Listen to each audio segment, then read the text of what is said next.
A Federação Espírita do Paraná apresenta 21ª Conferência Estadual Espírita, com o tema Nascer, Morrer, Renascer ainda e Progredir sem cessar. Tal é a lei.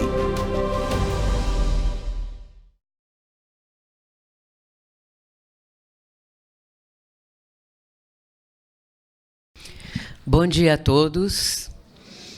Queridas irmãs, queridos irmãos, que as bênçãos de Jesus permaneçam conosco.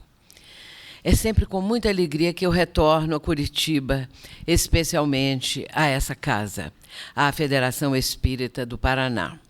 Isso é, para mim, um reabastecimento espiritual. Eu me sinto, quando venho aqui a Curitiba e participo também de outras casas espíritas, eu me sinto muito fortalecida, porque as vibrações amorosas dos amigos, isso é no meio espírita, geralmente a gente recebe muito isso. Mas o Paraná, porque já estivemos aqui muitas e muitas vezes com companheiros tão queridos, isso para nós é um momento muito especial. Nós vamos falar também de um assunto muito especial, porque vamos abordar um pouquinho a respeito do 4º livro da codificação, O Céu e o Inferno. Esse livro ele é pouco comentado, pouco lido, pouco estudado no próprio movimento espírita, mas é um livro extraordinário. Sempre gostei muito de O Céu e o Inferno. Na primeira parte, nós vamos encontrar as interpretações, os comentários de Allan Kardec a respeito da morte, tudo aquilo que à época, ainda hoje, prevalece, dessas coisas ligadas ao medo, às ameaças, ao temor da morte, ao temor do inferno. Tudo isso Allan Kardec vai abordar, vai explicar, dentro dos fundamentos da doutrina espírita, que abre uma perspectiva totalmente nova. E depois, ainda nessa primeira parte, vamos encontrar uma joia de ensinamentos, que é o Código Penal da Vida Futura. É o capítulo 7 da primeira parte. Nesse capítulo 7, cujo o tema é A Carne é Fraca, isso aí já é uma forma muito interessante de abordagem, para que possamos, vamos dizer assim, refletir se, quando uma pessoa se deixa dominar por um vício e pode usar o argumento a carne é fraca, se isso realmente vale, se isso realmente procede. Nós sabemos que o fraco é o espírito.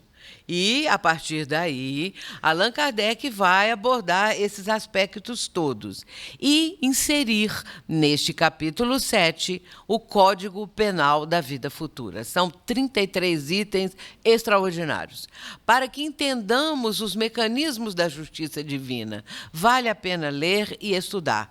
Mas uma coisa mais interessante ainda, para completar o livro, é que, na segunda parte, o codificador coloca 66 comunicações de espíritos. Ele fundou a Sociedade Parisiense de Estudos Espíritas e eram realizadas reuniões mediúnicas frequentemente na sociedade.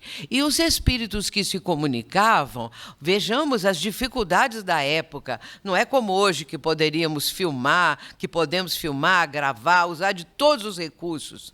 Naquela época, as comunicações, na sua maioria, eram psicografadas. E também, muito raramente, uma ou outra psicofônica.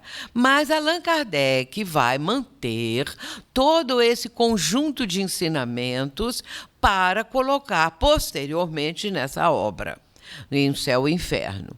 E ali nós vamos ver comunicações de espíritos que, quando começavam a falar por escrito das suas condições espirituais, do que encontraram no mundo espiritual quando desencarnaram, eles relatam. Então, ele vai classificar essas comunicações em espíritos felizes, espíritos que durante a vida terrena praticaram o bem, espíritos em condições medianas, os suicidas, os sofredores, os assassinos, os credores, aliás, os assassinos impiedosos, os assassinos arrependidos e assim por diante. Criminosos arrependidos é a forma como está exposto nessa segunda parte do livro. Portanto, nós temos as cartas do além, vamos dizer assim, as respostas, as mensagens do além, através dessas comunicações que nos enriquecem. Porque uma das coisas que ele ressalta, o codificador, é que ninguém pensava que uma pessoa desencarnando, do lado de lá, não sabe que desencarnou, continua achando que está viva, continua achando que, na sua casa, por exemplo, colocaram uma pessoa diferente, na sua firma, na sua vida, afinal de contas, e não entendiam por quê. Esses espíritos se comunicavam e, a partir daí, do que eles estavam relatando, ele foi fazendo a catalogação das condições dos espíritos. Portanto, é muito interessante o livro. Vamos começar propriamente, que isso foi uma introdução, para falarmos um pouco dessa obra extraordinária que é O Céu e o Inferno. Eu gosto sempre dessa passagem de mencionar, na maioria dos momentos que eu vou falar sobre um assunto ou de outro. É o momento que os fariseus chegam perto de Jesus. Porque Jesus falava muitas vezes do reino dos céus, do reino de Deus. E eles ficaram curiosos, foram perguntar a Jesus.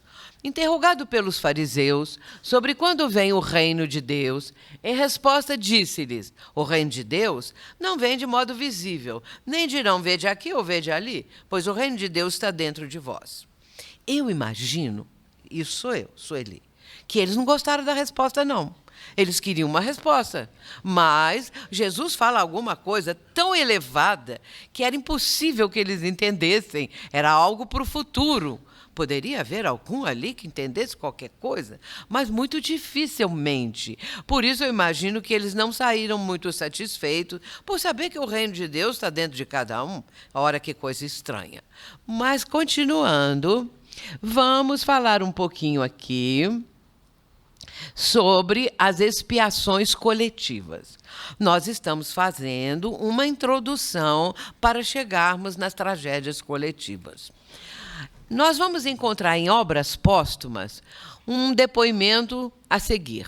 A humanidade se compõe de personalidades que constituem as existências individuais e das gerações que constituem as existências coletivas. Isso é bom nós sabermos, para entendermos como as coisas vão funcionar. Umas e outras avançam na senda do progresso, por variadas fases de provações, que, portanto, são individuais para as pessoas e coletivas para as gerações. É irresistível esse progresso no conjunto e arrasta as massas, ao mesmo tempo que modifica e transforma em instrumento de regeneração os erros e prejuízos de um passado que tem de desaparecer. São textos tão extraordinários que dão também uma antevisão das coisas, que nos mostram como o progresso vai sendo realizado, como as coisas evoluem, como as pessoas individualmente e depois coletivamente. E aí, aos poucos, vamos entendendo como acontecem essas tragédias que atingem número muito grande de pessoas. Agora, um tema abordado por um espírito, Clélia de Plantier. E também está em obras póstumas. É no item As Expiações Coletivas. Ela é, assim, curiosamente fantástica, porque ela traz uma coisa ali para nós tão assim, extraordinária para pensarmos, que hoje em dia seria fácil, mas naquela época ela diz: 3 caracteres há em todo homem. O do indivíduo do ser em si mesmo, o de membro da família e, finalmente, o de cidadão. Sob cada uma dessas 3 faces, ele pode ser criminoso e virtuoso. E ele pode ser um bom pai de família, por exemplo, e, ao mesmo tempo, criminoso como cidadão e reciprocamente. Daí, as situações especiais que para si cria nas suas sucessivas existências. Vamos dar um exemplo. os criminosos nazistas no campo de concentração. Aqueles que iam para lá para executar aquele morticínio coletivo, individualmente, claro, mas no conjunto. E essas criaturas residiam em cidades próximas. Os nazistas, os que eram os carrascos, digamos assim, residiam em cidades próximas e ali eles eram bons cidadãos, os seus filhos estudavam nas mesmas escolas do que as demais crianças das famílias residentes ali. Só que em determinado momento, talvez alta madrugada, não sabemos, eles iam para lá para matar as pessoas, para realizar as atrocidades. Dr. Bezerra de Menezes está comentando isso, não assim mencionando propriamente isso que eu estou falando, mas ele está trazendo um comentário no livro Em Nome do Amor, publicado pela FEB, e que traz, na sua primeira parte, entrevistas com Divaldo Franco, e, na segunda parte, as mensagens psicofônicas de Dr. Bezerra, através de Divaldo. E uma dessas mensagens, Dr. Bezerra vai falar exatamente isso. Porque, sem citar propriamente, mas ele diz que pessoas podem, através de uma condição da personalidade, uma condição patológica, realizarem crimes terríveis, e depois conviverem com as criaturas de uma forma assim como um bom cidadão, como uma pessoa que é comum a todas as outras, mostrando esse lado patológico dessas pessoas. E a Clélia de Plantier nos está mostrando exatamente isso. Vamos começar agora a falar sobre o Código Penal da Vida Futura. Eu disse que são 33 itens, mas nós vamos só trazer alguns para encaminhar o nosso raciocínio. O Código Penal da Vida Futura, no primeiro item, Kardec coloca o seguinte: o espírito sofre na vida espiritual as consequências de todas as imperfeições que não conseguiu corrigir na vida corporal. O seu estado feliz ou desgraçado é inerente ao seu grau de pureza ou impureza. Mas nesse item ele fala mais o seguinte, que toda imperfeição é causa de infelicidade. Nós somos infelizes muitas vezes porque somos imperfeitos. Toda perfeição, claro, o espírito que já está numa condição espiritual elevadíssima, ele está num estado de plenitude que nós nem sequer conseguimos imaginar. Muito bem, mas ele vai acrescentar o seguinte: quem tenha 10 imperfeições e corrigiu 4, já está mais próximo da felicidade.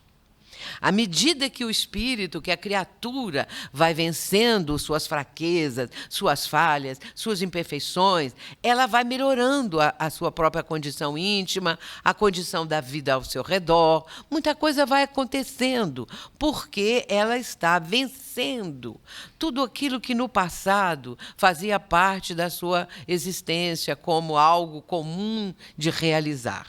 Portanto, toda imperfeição é causa de infelicidade. E aí, meus irmãos, vamos lembrar, fazendo aqui uma ligação com as leis morais, terceira parte de O Livro dos Espíritos. E logo no início, Allan Kardec vai colocar a lei divina ou natural. E ele vai, então, fazer a seguinte pergunta: o que é a lei natural? E os espíritos respondem: a lei natural é a lei divina. E acrescentam: e o homem só é infeliz quando dela se afasta. Pronto. Começamos a entender que as imperfeições que nós carregamos, que nós muitas vezes cultivamos, que nós nem sequer damos conta, elas não nos permitem ser felizes. Porque nós estamos também, na base, nós estamos nos afastando da lei divina. E, por isso, nós estamos com muitas dificuldades, enfermidades, dores, sofrimentos, expiações, isso e aquilo. E, por isso, nosso estado feliz ou infeliz depende de nós. Não adianta querer culpar nem os espíritos. São os obsessores, são esses ou aqueles. Porque nós sabemos que, na verdade, depende de nós mesmos. Vejamos o item 8. Sendo infinita a justiça de Deus, o bem e o mal são rigorosamente considerados. Não havendo uma só ação, um só pensamento mau, que não tenha consequências fatais. Como não há uma única ação meritória, um só bom movimento da alma que se perca, mesmo para os mais perversos. Por isso que constituem tais ações um começo de progresso. Mesmo os mais perversos, mesmo os criminosos, mesmo as pessoas que cometem atrocidades, se fizerem algo de bom, isso vai constar. Isso vai ficar registrado. Porque aqui é muito importante também sabermos que o bem e o mal são rigorosamente considerados.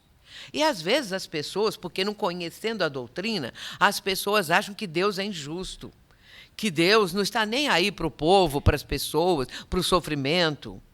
E aí nós estamos vendo isso cada vez mais, as pessoas negando a existência de Deus, não tendo a menor condição de entender como a doutrina espírita, por exemplo, nos explica.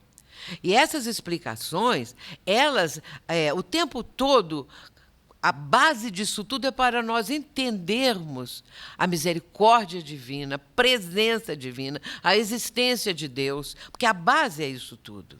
E Jesus, como aquele que trouxe, como guia da humanidade, modelo, que trouxe os ensinamentos do Mestre. Na sequência, o 13. O espírito é sempre o árbitro da própria sorte, podendo prolongar os sofrimentos pela permanência no mal ou suavizá-los e anulá-los pela prática do bem. Vou fazer um parêntese agora. O tema é provações coletivas, não é? Mas nós vamos falar sobre bala perdida. É preciso falar um pouquinho sobre essa condição, que aí é uma morte, a morte individual, uma coisa que atinge alguém. Pode ser um bebezinho de poucos dias de vida, de alguns meses, pode ser um adulto, pode ser uma pessoa idosa, uma bala perdida. E vem a manchete do jornal. Uma bala perdida matou um inocente. Uma criança inocente no colo da sua mãe, porque já aconteceu, a gente sabe disso. Uma criança no colo da sua mãe foi atingida por uma bala perdida e faleceu, e morreu. Era um inocente. É o que diz a notícia. Perguntamos, era um inocente? Uma criança de 2 meses, poucos dias de vida, é um inocente? Só o Espiritismo para explicar. Só a reencarnação, meus irmãos, para entender.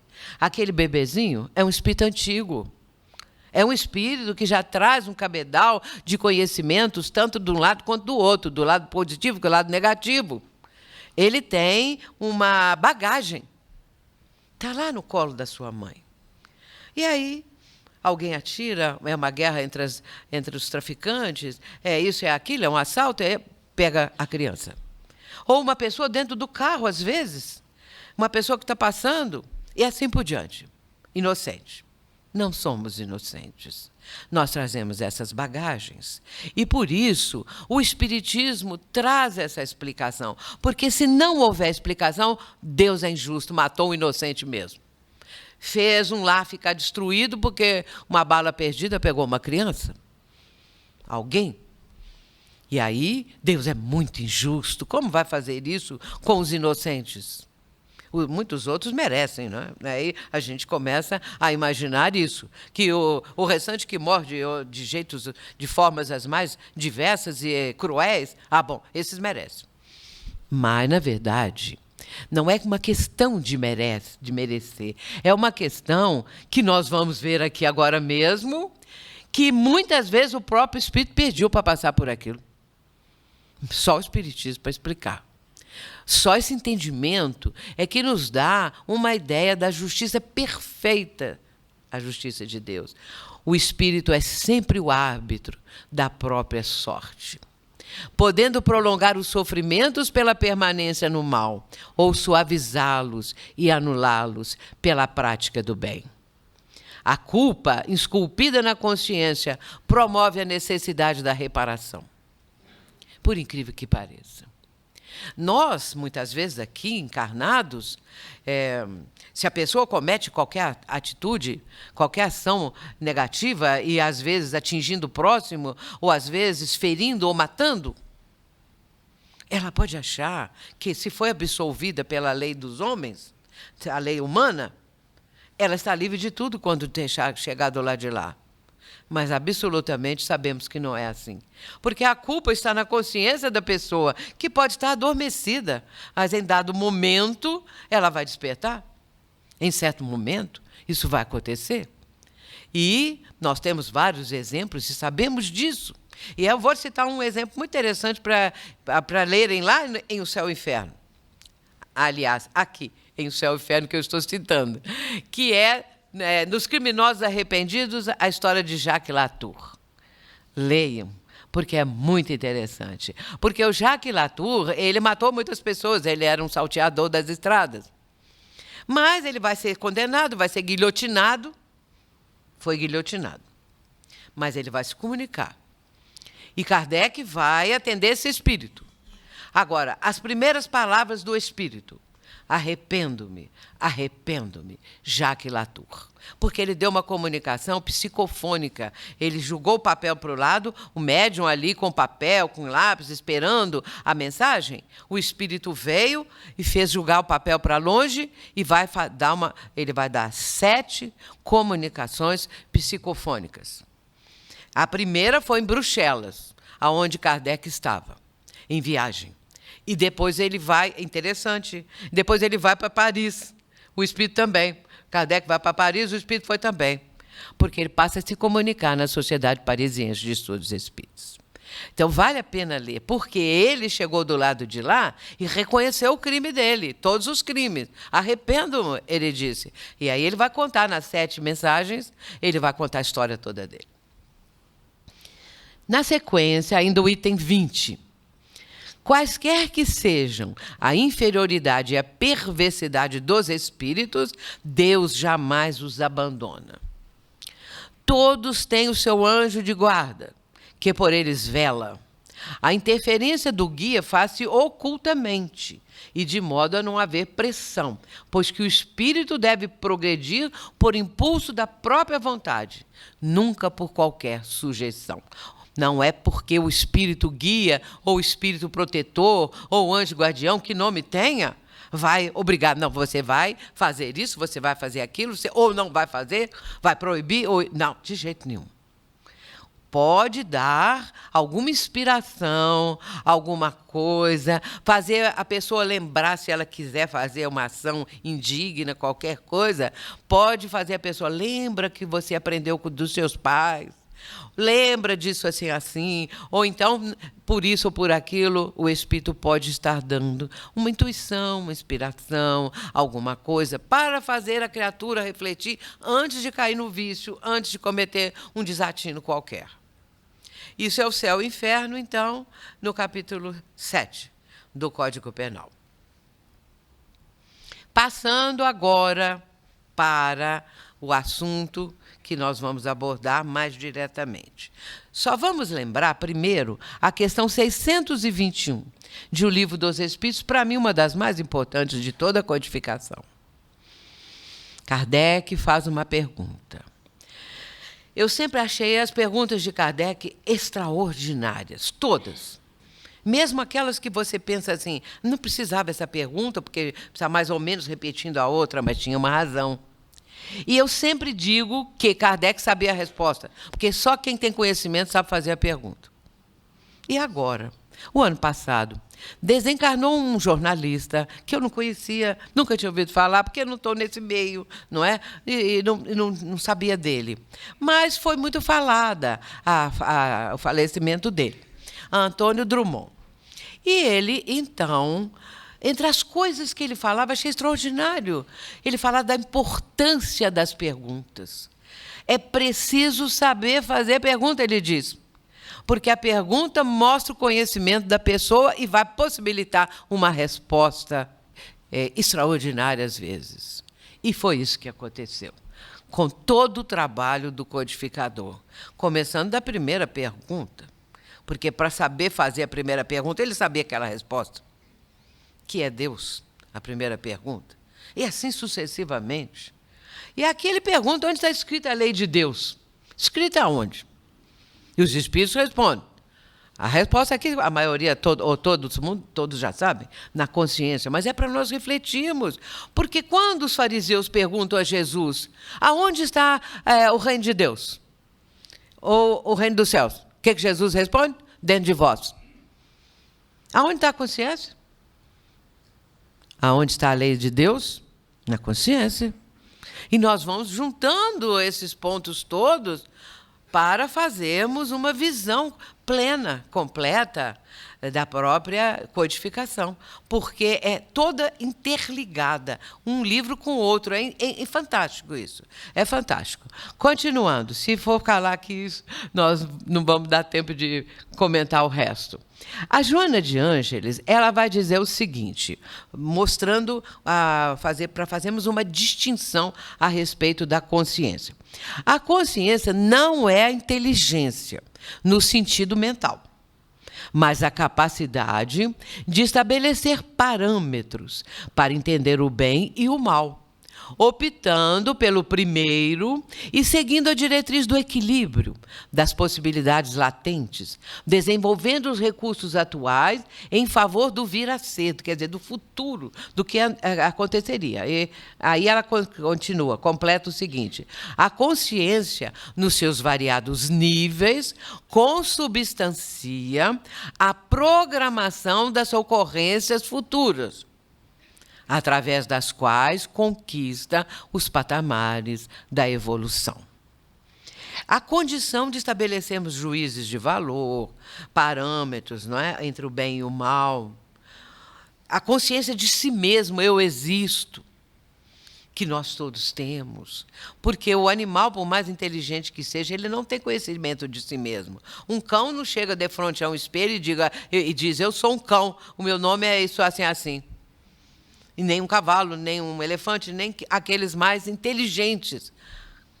Eles têm lampejos de inteligência. Se nós formos olhar no livro Evolução em Dois Mundos, de André Luiz, nós vamos encontrar ele falando como o ser humano começou a pensar. E o cão, os animais, eles têm pensamento fragmentário. Nós temos pensamento que ele é completo. É uma coisa assim bem diferente. Há uma condição na nossa mente que nos possibilita o pensamento contínuo, o pensamento de si mesmo, enfim, tudo isso que é uma maravilha falarmos a respeito da mente. Eu sou uma pessoa fascinada pela mente, o pensamento. Eu tenho 3 livros que tratam desse assunto. Mente. Cada um mostrando aspectos à luz da doutrina espírita. Portanto, a consciência nos seus variados níveis. E é um processo que não é estático, é um processo dinâmico da apreensão consciencial das criaturas. À medida que o espírito vai evoluindo, encarnado ou desencarnado, como se expande a consciência? E assim, sucessivamente. Como a misericórdia divina se evidencia? Rapidinho. Amor de Deus a todos os seus filhos. Amor incondicional e amor que é plenamente idêntico a todos. Justiça perfeita, com equidade. A justiça é equânime, é para todos. Embora muita gente, olhando o panorama das criaturas, da humanidade, vai dizer, Deus é injusto. Tem aquelas pessoas que têm dinheiro, têm fama, têm beleza, tem tudo. E eu estou aqui nessa miséria, ou eu estou aqui passando isso, ou eu estou aqui passando aquilo. Então Deus...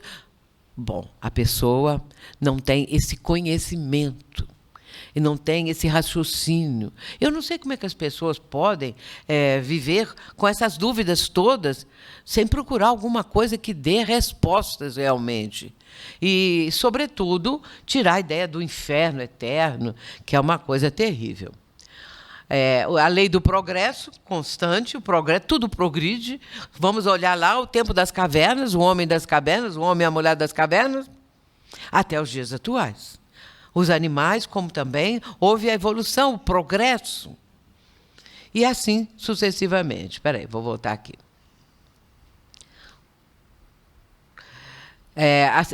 Espera lá, ele quer voltar para frente, mas ainda tem mais um pedacinho. A reencarnação, que é essa oportunidade que o Pai concede. Deus não perdoa, vamos dizer assim. Deus perdoa? Não, Deus não perdoa. Não, porque existem as leis. E se nós infringimos as leis, vem a resposta da lei.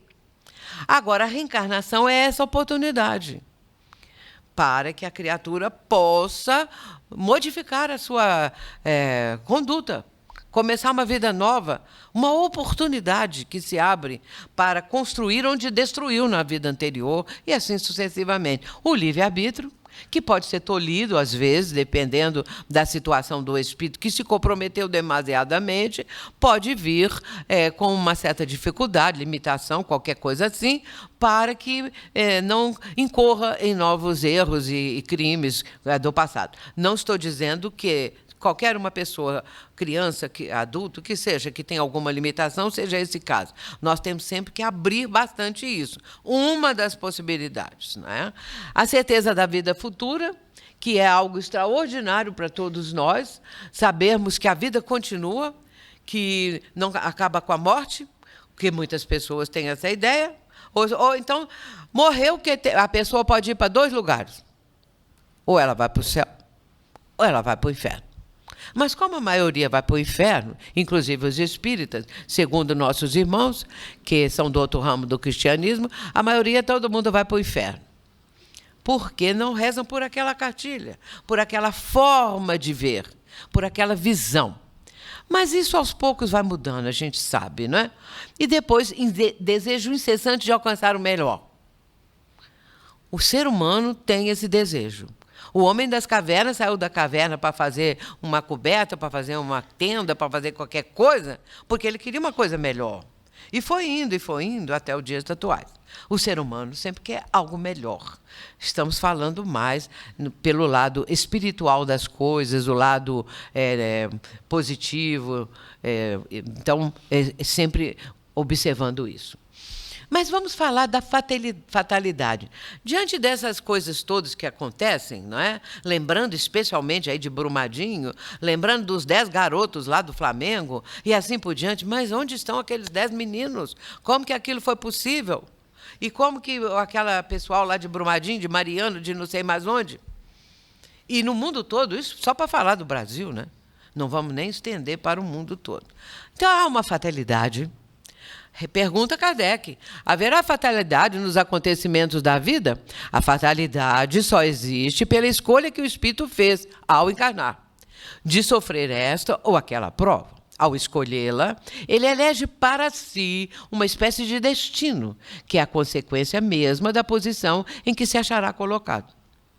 Refiro-me às provas físicas, porque no tocante às provas morais e às tentações, o espírito, conservando o livre-arbítrio quanto ao bem e ao mal, é sempre senhor de ceder ou resistir. Podemos ceder e atender aquele impulso negativo, aquela coisa que vai mudar a nossa vida para um lado, como diz Divaldo, perverso, ou resistir. E aí fica aquela guerra interior da pessoa. Vou, não vou, faço ou não faço, até que ela decida para um lado ou para o outro. E aí vai escrever a sua história dentro daquele capítulo que ela escolheu. E os flagelos destruidores é a forma como é mencionada a questão dessas calamidades, dessas situações muito dolorosas que acontecem, aí no caso qualquer tipo de tsunami, terremotos, vulcões, essas coisas. Com que fim Deus castiga a humanidade por meio de flagelos destruidores?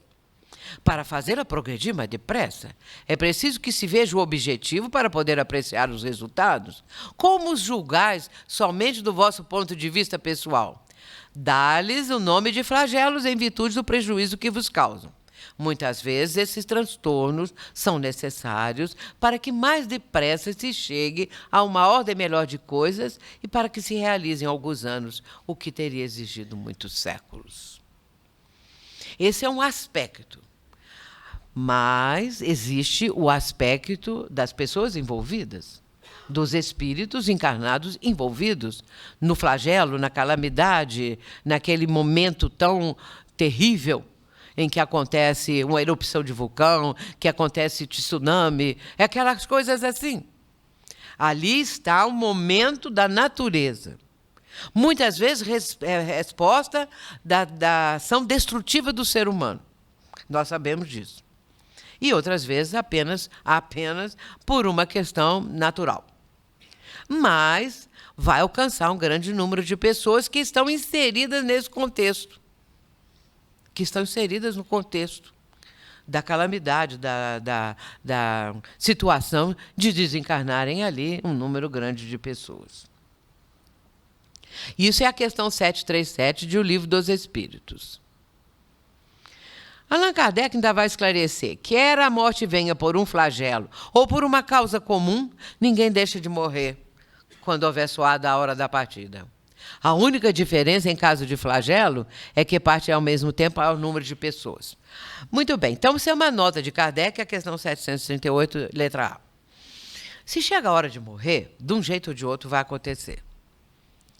Se a pessoa ela foi sempre devotada ao bem, uma pessoa que sempre pensou no próximo, sempre doou a sua vida, ela vai ter que passar por uma determinada prova, porque muitas vezes a própria criatura pediu. Isso aí que nós temos que entender. Que a Emmanuel vai falar isso para nós agora mesmo. Estou até me adiantando um pouquinho. Mas a pessoa pede, porque ela sabe que ela vai dar um salto de qualidade. Ou ela vai limpar a ficha dela, vamos dizer assim, de algumas coisas do passado. Ela pode zerar uma dívida terrível do passado com uma situação dessa. Bem, mas a Emmanuel vai falar muita coisa sobre isso. Vamos ver agora. Desencarnações coletivas. Ele afirma da seguinte maneira: reconhecemos em Deus o perfeito amor, aliado à justiça perfeita. E o homem, filho de Deus, crescendo em amor, traz consigo a justiça imanente, que a gente nem pensa isso, né? Traz consigo a justiça imanente, convertendo-se em razão disso, em qualquer situação, no mais severo julgador de si mesmo. É Jacques Latour, que foi guilhotinado, que matou muitas pessoas, que comunicou dizendo: arrependo-me, Jacques Latour. Mais severo julgador de si mesmo, porque depois, nas outras comunicações, ele vai pedir, depois ele vai chegar à conclusão que ele tem que fazer o bem. E para fazer o bem, depois ele pede até, que ele ficou sabendo que tinha reencarnação, aquela coisa toda, depois ele vai pedir: eu queria ser um padre, um pastor, para fazer o bem. Não se sabe depois o que aconteceu, mas que ele estava pedindo, ele pediu. Porque ele começou a entender. Ele se tornou o mais severo julgador da sua própria situação, das suas próprias atitudes, ações, crimes e tudo mais.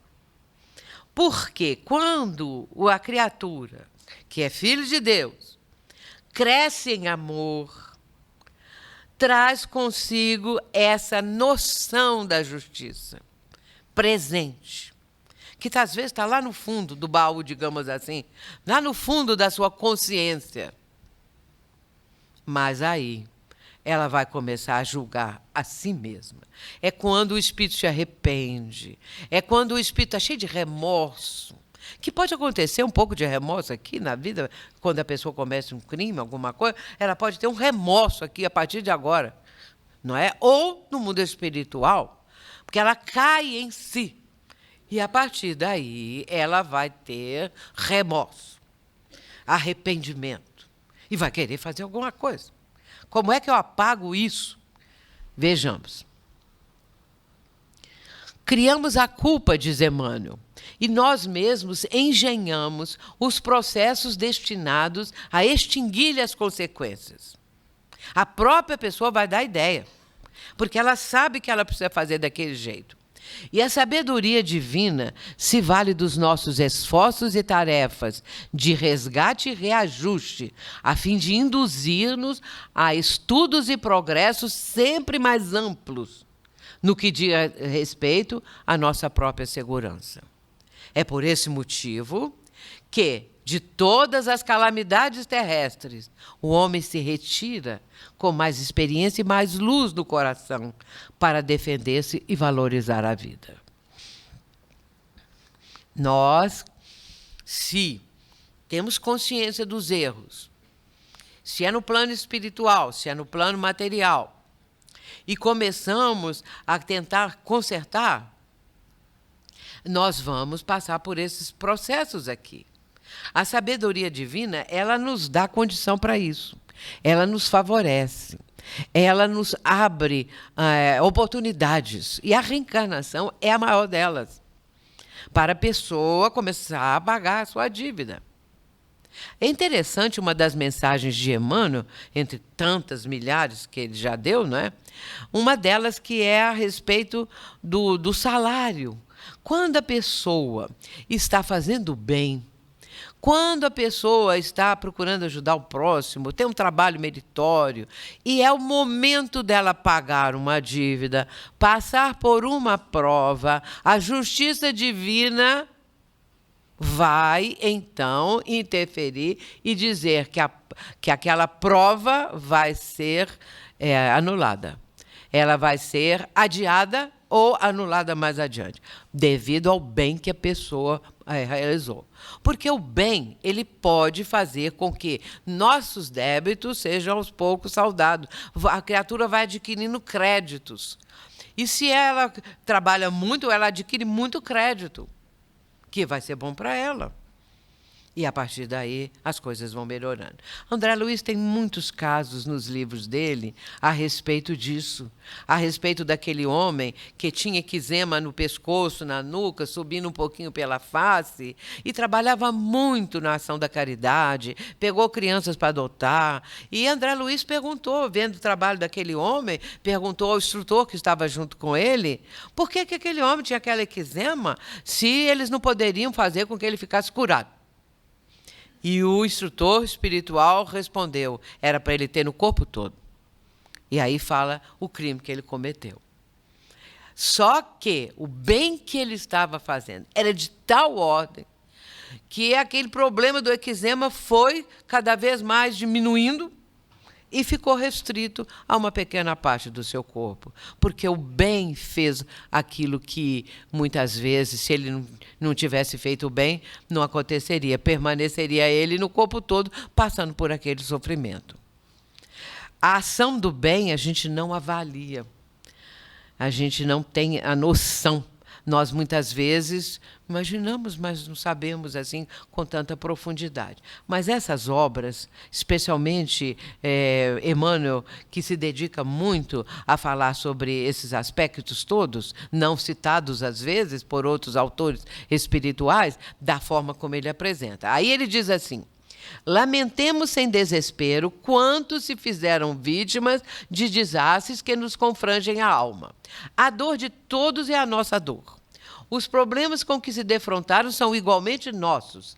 Não nos esqueçamos, porém, de que nunca estamos sem a proteção da misericórdia divina, junto às ocorrências da divina justiça, que o sofrimento é invariavelmente reduzido ao mínimo para cada um de nós, que tudo se renova para o bem de todos e que Deus nos concede sempre o melhor. Isso está num livro extraordinário, Chico Xavier Pede Licença, capítulo 19.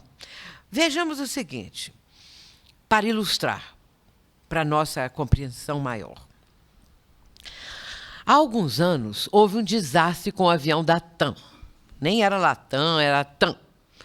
aquele desastre que o avião estava na pista, porém ele vai perder o controle, vai fazer aquele desvio, vai cair em cima num lugar lá que era da própria TAM, né, onde tinha acho que material, alguma coisa lá, e aquilo explode e pega fogo. Ali morreram quase 200 pessoas, parece que 198, alguma coisa assim, 200 pessoas. Daí uns 20 dias, 18, 20 dias, na nossa reunião de desobsessão, apareceu o meu sogro. Vou contar o caso do meu sogro em 2 linhas só.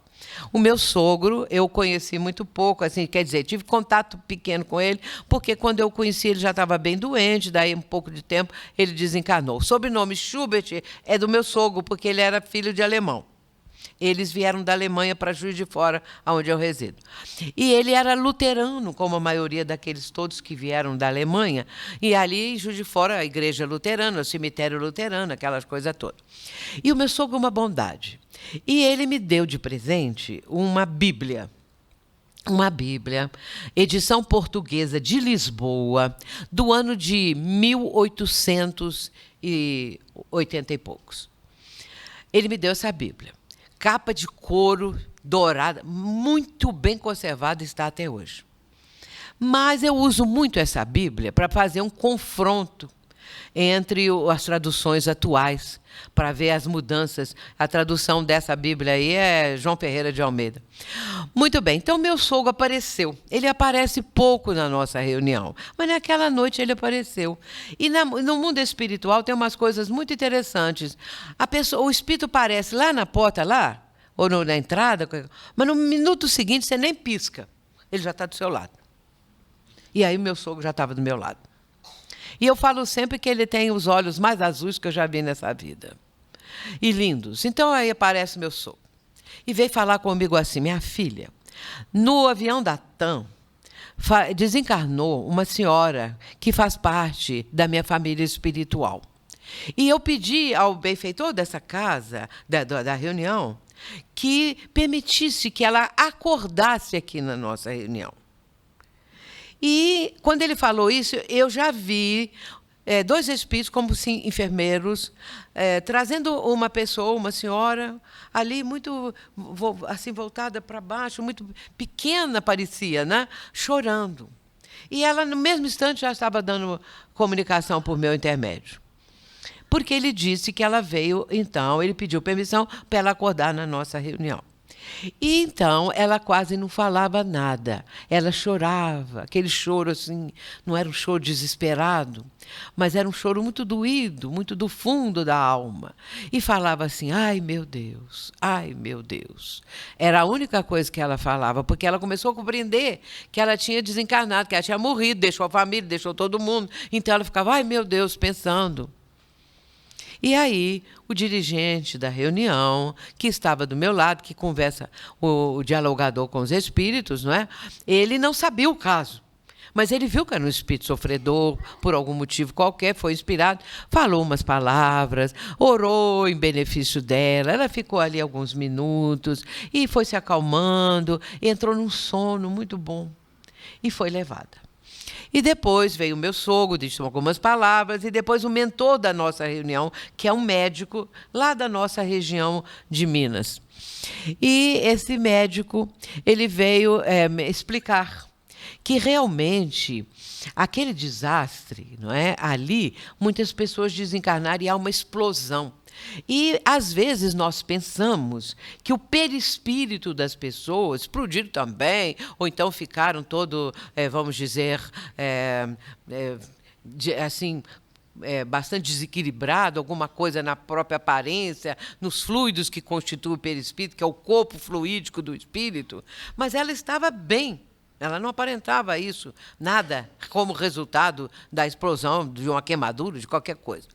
E aí ele veio dizendo que aqueles espíritos que têm condições, a misericórdia divina, aliás, para quase todos, ela atenua o sofrimento. E também, com esse mérito, muitas vezes o perispírito fica íntegro, fica bem, não há uma aparência como às vezes a gente pensa, e o sofrimento é como se fosse um impacto e as pessoas perdem a consciência. E se levou uma pancada, uma coisa, a pessoa cai inconsciente, ele explicando com as próprias palavras fáceis para a gente entender, porque nós ficamos a pensar, não é? E lá em Brumadinho, aquela lama, aquela coisa horrível, como que aconteceu aquilo?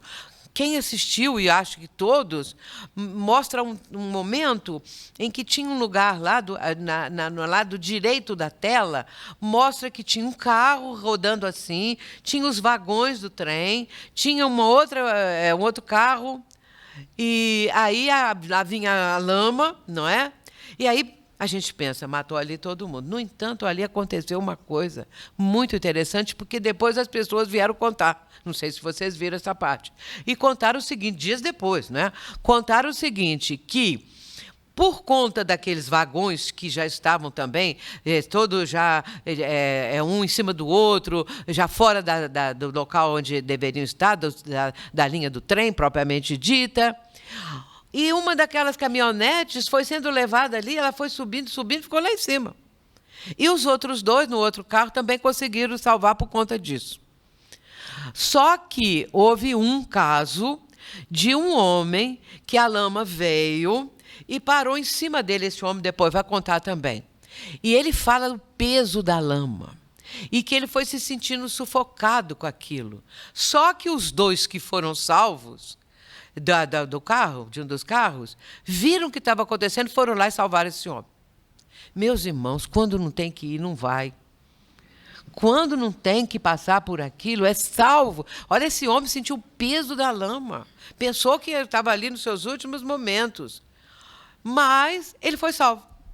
Porque ele não tinha que passar por aquilo. Passou por uma parte só, para ter uma noção ali e tal. Mas ele não chegou a esse termo. Os outros, que são muitos, não é? No total hoje, já contando com os desaparecidos, já são muito mais que 300.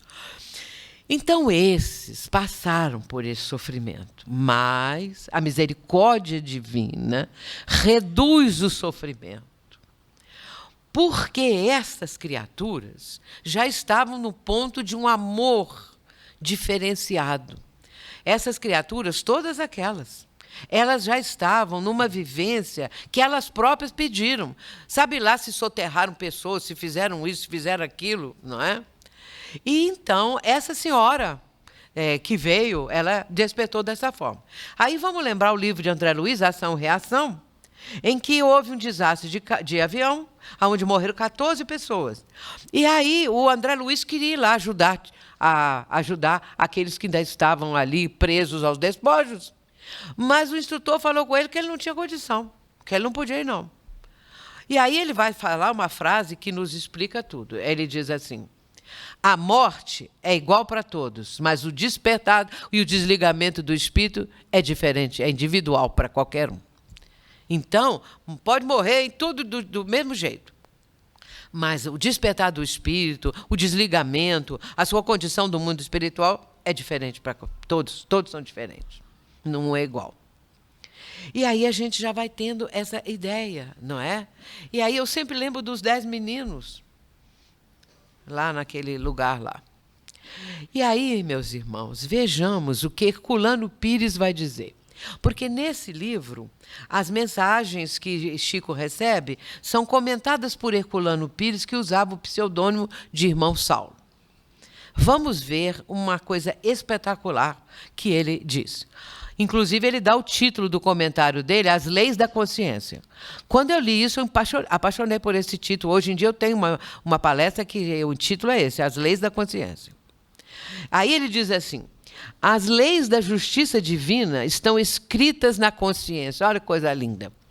Obedecendo a essas leis, as vítimas de mortes coletivas aparecem como as mais severas julgadoras de si mesmas. São almas que se punem a si próprias, em virtude de haverem crescido em amor e trazerem consigo a justiça imanente. Se no passado erraram, agora surgem como heroínas do amor no sacrifício reparador. E continuando, para encontrarem o alívio da consciência, elas sentem a necessidade, determinadas pela compaixão, de passar pelo sacrifício que impuseram aos outros. Mas o que é esse sacrifício passageiro diante da eternidade do Espírito? A misericórdia divina se manifesta na reabilitação da alma, após o sacrifício, para que possa atingir a felicidade suprema na qualidade de herdeira de Deus e co-criadora de Cristo, segundo a expressão do apóstolo Paulo. É o capítulo 19 do livro Chico Xavier Pede Licença. E é Herculano Pires com o pseudônimo de Irmão Saulo. Portanto, nós já temos agora uma explicação. Uma explicação. As Torres Gêmeas, por exemplo, olha que coisa que aconteceu lá, que até hoje a gente fica assim, abismado quando pensa, quando lembra.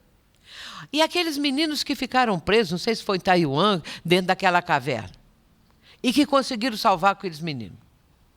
Ficaram lá, passaram aqueles dias, aquela coisa toda, e o mundo inteiro acompanhando. Foram salvos. Outros não. Às vezes a pessoa vai pegar um avião, o carro enguiça no caminho, ela xinga, ela fica nervosa, o avião cai, ela fala, graças a Deus que eu não fui. Porque aí ela vai ver que se ela fosse, estava lá também. Aí as coisas caminham assim. E muitas vezes nós achamos que isso aí é uma crueldade, não é? Não é uma coisa assim que Deus possa ter... será que Deus determinou aquilo? Na nossa casa espírita nós temos alguns engenheiros. E eu sempre gosto de contar dos casos de um dos engenheiros. Porque engenheiro acho que gosta muito de matemática, não sei se todos, mas parece que sim. Então, porque faz parte lá do curso deles, da coisa deles, do métier deles. Então, mas esse é muito interessante, porque toda desencarnação assim, de repente, que tem alguma coisa que mostra uma interferência de uma força qualquer, uma força material. Ele fica fazendo os cálculos. Ele conta o seguinte, tinha um homem que estava numa rua de morro. Um homem, cá no pé do morro, lá embaixo, tinha um orelhão. O homem estava falando no orelhão. Lá em cima tinha uma rua. Vinha um caminhão. Desprendeu-se um pneu do caminhão. Veio descendo lá de cima, veio descendo e pegou a cabeça do homem e matou o homem. Ele vai fazer o cálculo da velocidade do caminhão lá em cima, da velocidade do pneu, de quanto tempo, quantos minutos. E aí ele fala assim, será que os guias ficam fazendo esses cálculos? Então, claro que é uma coisa da lei de atração. Por quê? Há uma atração, né? A ocorrência ela ia acontecer, mas aquela pessoa, por exemplo, não tinha nada que ligar. Ou então ela ligou, estava ocupado, ninguém atendeu, ela ia embora. Mas ela estava ali, ficou falando. Ali, quando chega a hora, como disse aqui Allan Kardec, a hora chegou, pronto, acabou. E aí, de repente, nós começamos a entender esse mecanismo, enquanto outros ficam no leito, dias, meses, anos, com uma enfermidade. E nós sabemos que, muitas vezes, temos que entender isso. A doença é a cura do espírito.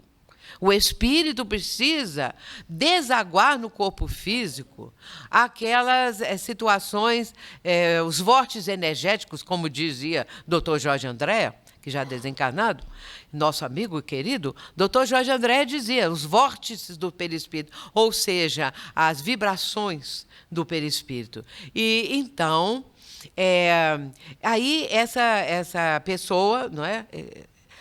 Como diz o Jorge André, falando a respeito disso, se ela está enferma num leito, às vezes anos, ou às vezes um dia, não sabe quando, é porque necessita passar por isso.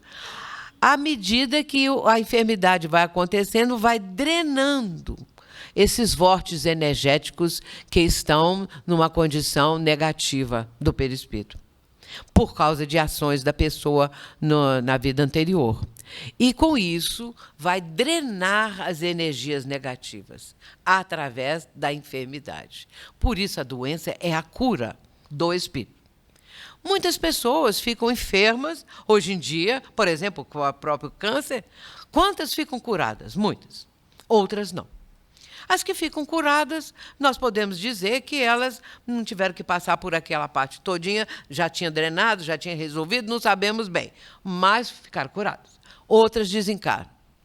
Desencarnam, mas com uma condição bem melhor, porque foi drenado tudo aquilo que eram as mazelas, que eram vórtices energéticos do perispírito negativos, e que, de repente, a enfermidade trouxe à tona do corpo físico e a pessoa ficou livre. E o espírito ficou livre.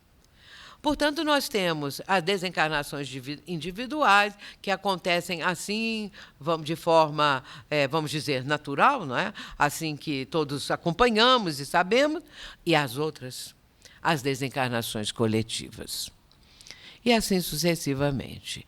Lembrem que no tsunami, aquele lá da Indonésia, que era aquela região toda lá, tinha um casal brasileiro que estava lá no fundo, fazendo qualquer coisa, a pesca profunda lá. E quando eles vieram à tona, tinha acontecido aquilo tudo. E, bom, foi dito que era um casal brasileiro, não sei se é verdade, mas brasileiro ou de qualquer outra nacionalidade, eles estavam lá, mas não passaram por aquilo, porque não era. E então, meus irmãos, nós vamos ter essa noção que é muito importante. Agora, encerrando, resumindo, o Código Penal resume da seguinte maneira: arrependimento, expiação e reparação constituem as 3 condições necessárias para apagar os traços de uma falta e suas consequências. O arrependimento suaviza os travos da expiação, abrindo pela esperança o caminho da reabilitação. Só a reparação, contudo, reparar o mal feito, né? Só a reparação, contudo, pode anular-lhe o efeito, destruindo a causa. É preciso destruir a causa. Não adianta, em paliativos, por exemplo, paliativos, né? Não adianta. A reparação consiste em fazer o bem àqueles a quem se havia feito mal. Qualquer tipo de coisa negativa, não é, do prejuízo do próximo, para trazer ao próximo um sofrimento qualquer, tudo tem que ser reparado. Porque, na verdade, como diz o Código Penal, num dos itens que eu li aqui, que nós comentamos, nenhum pensamento fica sem ter um registro. Nenhum movimento da alma. E nós agora começamos a ter essa ideia. É uma ideia até complicada. Nossos pensamentos nós temos que vigiar mais ainda, né? Para que não venhamos a entrar em sintonia com espíritos que pensam da mesma forma e que vão fazer com que aquele pensamento negativo, se a pessoa estava cultivando, vai ser, então, intensificado e até mesmo levado a efeito. Refletindo, as leis da justiça divina estão gravadas na consciência humana. Para encontrar o alívio da consciência, o espírito sente necessidade de passar pelo sacrifício que impôs aos outros. Quando a dívida é muito grave, são necessárias várias reencarnações para saldá-las. Num resgate coletivo, aqui são palavras minhas, muitos estão zerando a dívida. A misericórdia de Deus suaviza o sofrimento através do amparo, segundo o mérito de cada um. O Pai nos concede sempre o melhor. E é verdade.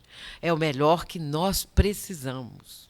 É o melhor que nossos filhos, nossa família, que toda a criação, que todas as pessoas passam porque precisam. E aí, como nós podemos mudar alguma coisa da nossa caminhada, fazendo bem e melhorando a si mesmo, cuidando de melhorar nossas imperfeições, porque toda imperfeição é causa de sofrimento. E o homem só é infeliz porque se afasta da lei divina, conforme nós falamos. E podemos tentar ser pessoas melhores, fazer qualquer coisa, burilar o nosso mundo íntimo, e com isso nós vamos ser um pouco mais felizes. Vamos estar numa condição melhor. E para encerrar, o Cristo Consolador. Não pode ter coisa mais linda. Vinde a mim todos vós, que estáis aflitos e sobrecarregados, que eu vos aliviarei. Tomai sobre vós o meu jugo e aprendei comigo, que sou brando e humilde de coração. E achareis repouso, achareis descanso para as vossas almas, porque comigo o fardo é leve e o jugo é suave. Então, encerrando nesse momento, vamos agradecer a Deus por essa doutrina consoladora e esclarecedora. E nós vamos lembrar da prece de Estevão e Abigail, que está no livro Paulo e Estevão, naquele momento que Saulo é apedrejado. Aliás, que o irmão da Abigail, estou falando, troquei aqui. Saulo vai apedrejar Estevão, pensando que ele era um propagador de Jesus, um seguidor de Jesus, e não tinha ideia da sua real personalidade. Ele era o irmão de Abigail, noiva de Saulo. Então, Saulo, achando que estava cumprindo a lei, ele vai conseguir ali, naquele momento, junto com outros, apedrejar Estevão para dar um exemplo, deixar as pessoas de seguirem aquele profeta, aquela criatura que ele julgava, ele, Saulo, prejudicial ao Estado, ao país e tudo mais. Mas entra Abigail, a noiva, porque Saulo fazia questão que ela assistisse. Ela não queria assistir aquela tragédia, aquele momento terrível, mas ela então disse que ia no fim. E quando ela vai, e quando ela chega, ela vê um homem caído ao chão. Quando ela vê, era o próprio irmão dela, o Gesiel. E ela vai dizer para Saulo, Saulo é meu irmão Gesiel. Saulo leva um impacto incrível. Quem não leu deve ler, porque é um dos mais belos livros que existe, o Paulo e Estevão. E o Estevão ali no chão, Gesiel, né? Ele abre os olhos e vê a irmã. E Saulo, para evitar qualquer comentário, pediu que o levassem, alguns dos que estavam ali, colaboradores dele, que levassem o ferido para um canto mais discreto. E ele é levado. E Abigail vai ajoelhar e botar a cabeça dele no seu colo. E ele, então, vai falar para que ela não guardasse nenhuma mágoa com Saulo, porque assim como ele servia a Israel, ele ia servir também a Jesus. E depois ele pede que ela faça a prece dos aflitos e agonizantes, que eu sempre chamo de prece de Estevão e Abigail. E eu acho oportuno que nós possamos, nesse instante, lembrar essa prece, que ela diz assim: Senhor Deus, Pai dos que choram, dos tristes, dos oprimidos, fortaleza dos vencidos, consolo de toda dor. Embora a miséria amarga do pranto de nossos erros, neste mundo de desterro, clamamos por vosso amor. Nas aflições do caminho, na noite mais tormentosa, vossa fonte generosa é o bem que não secará. Sois em tudo a luz eterna, da alegria, da bonança, nossa porta de esperança, que nunca se fechará. Quando tudo nos despreza, no mundo da iniquidade, quando vem a tempestade sobre as flores da ilusão, ó Pai, sois a luz divina, o cântico de certeza, vencendo toda aspereza, vencendo toda aflição.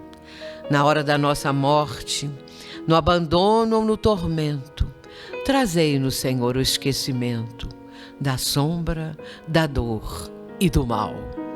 Que nos últimos instantes sintamos a luz da vida, renovada e redimida, na paz ditosa e imortal. Que Jesus nos abençoe. Muita paz, muito obrigada.